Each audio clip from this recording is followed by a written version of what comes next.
let me kind of hit 2 points, and I don't know, Mr. Chairman and Madam Chairman of this panel, if I can take questions rather than be a monologue. I'd like to be a dialogue with all of you. Let me start by saying I believe that we will see a climate scenario unfolding which is slightly different than many people do. So to be a provocateur, I believe we will see a plurilateral trading regime, not a worldwide trading, okay? I think you'll see markets in Europe. I think you'll see a market here in China, one in India, maybe Japan, okay, maybe, just because it tends to be a more command and control type of society.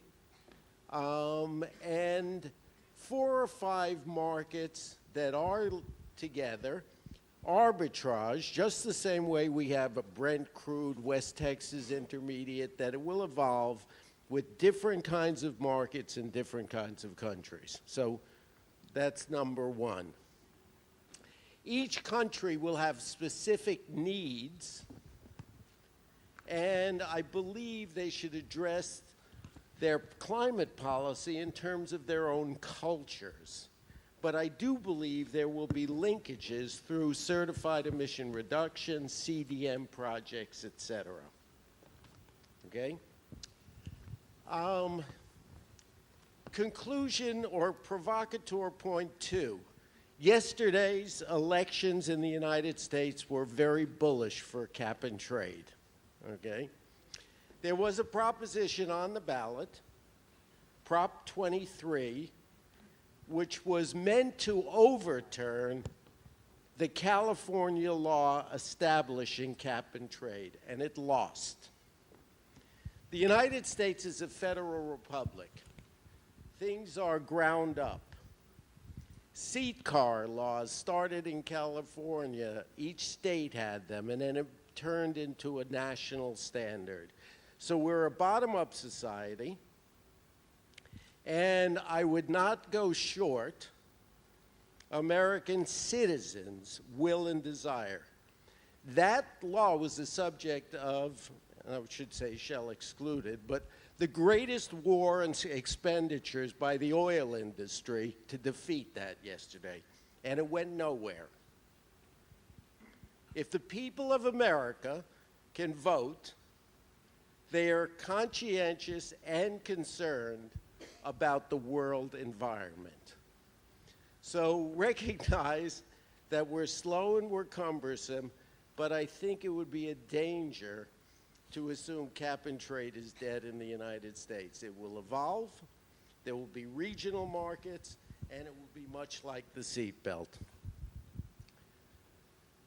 Big point 2, climate change is a critical issue, but I happen to believe that desertification and water is even a bigger issue. I used to wear a green watch. My wife's an artist, but now I wear a blue one, and it's for water. And let me tell you what's going on there. Water is simply the biggest and short-term problem, I believe. And there's cap and trade efforts going on. We, for example, have a contract now with the province of Alberta. They will run out of water before they run out of oil. And they have to conserve water. And we're developing a market-based solution with the oil companies to develop a cap and trade for water, water conservation rights, things of this nature. That's water quantity. Water quality is critical too. Even in the United States, and we did a study for the state of Pennsylvania because the nitrogen runoff from fertilizer and lack of wastewater treatment goes into the basin and rivers. Those rivers flow into the Chesapeake Bay. They include reductions in oxygen, and fish etc., don't flourish and even stop producing in the amounts that they do. Clearly, a fisherman should be willing to pay a farmer and both be better off. And so there are market-based incentives where agriculture, industry, and fishing folks can get together and create a market to clean up the Chesapeake Bay. This is not tomorrow. It happened this past week. It's been running on tomorrow. So there's no shortage of ideas. So 2 thoughts today. We'll see a worldwide evolution towards plurilateralism, and we'll see it in the United States. And 2, water will become the critical movement. And then one last sub-thought, and that I agree with the general, that I think you will find a very surprising trend that the American military will lead the efforts for cap and trade in the United States. If my job is to be a provocateur, then I'm going to leave you on that thought.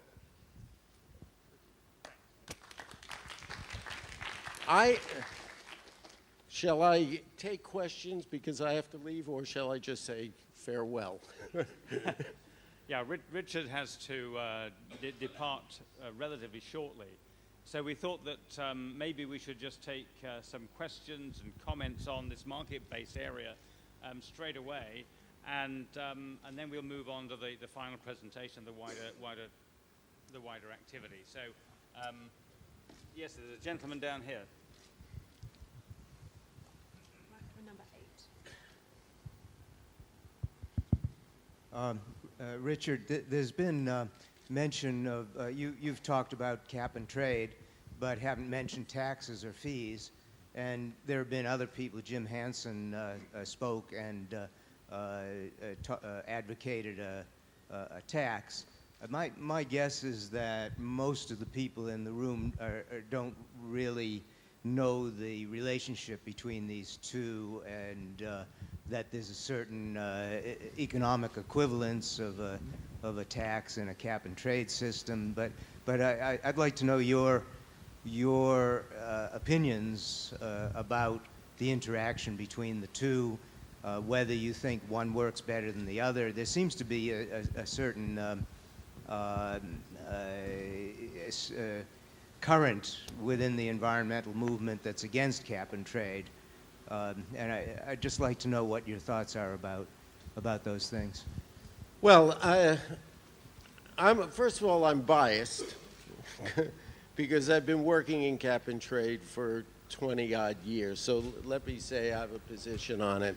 I think a tax is not only less desirable, it's a totally inferior policy tool to a market-based. I fall into the School of Economics of Ronald Coase, who believes that transactions cost. Number one, where do you set the price?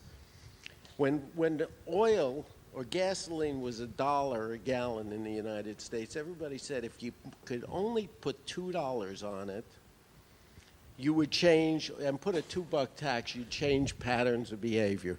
Boom, it went to $3, totally inelastic demand curve, nobody gave a damn. And then once you put a tax in, how do you take it off? In the United States in 1952, we went to war in this part of the world in Korea, okay? At that time, we put on a tax and a subsidy for alpaca because people didn't realize how cold it was.